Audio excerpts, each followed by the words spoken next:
પંડિત દીનદયાલ ઉપાધ્યાય પ્રશિક્ષણ અભિયાન 2026 અંતર્ગત સમગ્ર ભારતની અંદર ભારતીય જનતા પાર્ટી દર 3-4 વર્ષે અભ્યાસ વર્ગનું આયોજન કરે છે।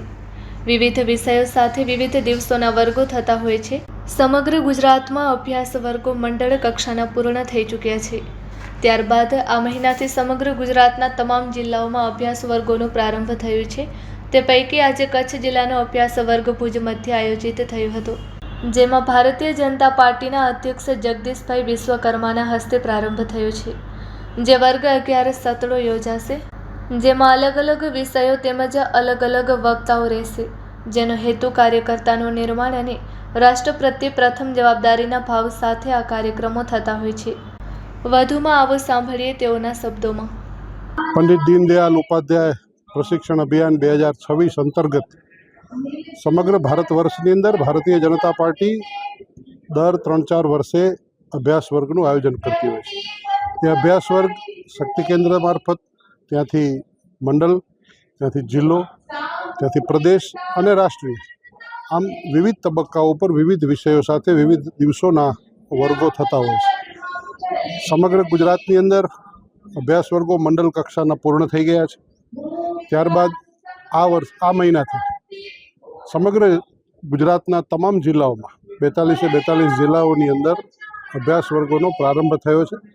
એ પૈકી આજે કચ્છ જિલ્લાનો અભ્યાસ વર્ગ ભુજ મધ્યે આયોજિત થયો, જેમાં ગુજરાત ભારતીય જનતા પાર્ટીના પ્રદેશના અધ્યક્ષ આદરણીય જગદીશભાઈ વિશ્વકર્માના વરદસ્તે એનો પ્રારંભ થયો છે।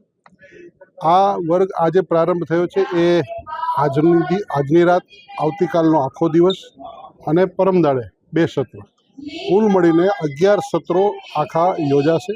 11 સત્રોના અલગ અલગ વિષયો પણ રહેશે અને અલગ અલગ વક્તાઓ રહેશે, જેની અંદર એકમાત્ર ભાવ હોય છે કાર્યકર્તાનું નિર્માણ અને રાષ્ટ્ર પ્રત્યેની જવાબદારીના ભાવ સાથે આ કાર્યક્રમ થતા હોય છે। એ પૈકી આજે માનનીય પ્રદેશ અધ્યક્ષશ્રીએ આ વર્ગનું ઉદ્ઘાટન કર્યું છે અને પ્રારંભ કર્યો છે। હવે બીજું જે સત્ર છે એ ગુજરાત ભાજપના મૂર્ધન્ય વડીલ આદરણીય ભૂપેન્દ્રસિંહજી ચુડાસમા, એ એમનું સત્ર થશે, પછી વિરામ છે અને આવતીકાલે 7 સત્રો રહેશે અને ત્યાર પછીના દિવસના સત્રો, કુલ મળીને 11 સત્રોનું આયોજન થયું છે। જેમાં તમે જોઈ શકશો કે પ્રદર્શની પણ ગોઠવવામાં આવી છે, સરકારની વિવિધ યોજનાઓનો ઉલ્લેખ છે, સરકારે જે કંઈ પણ પ્રણ લીધા છે પ્રણનો ઉલ્લેખ કરેલો છે।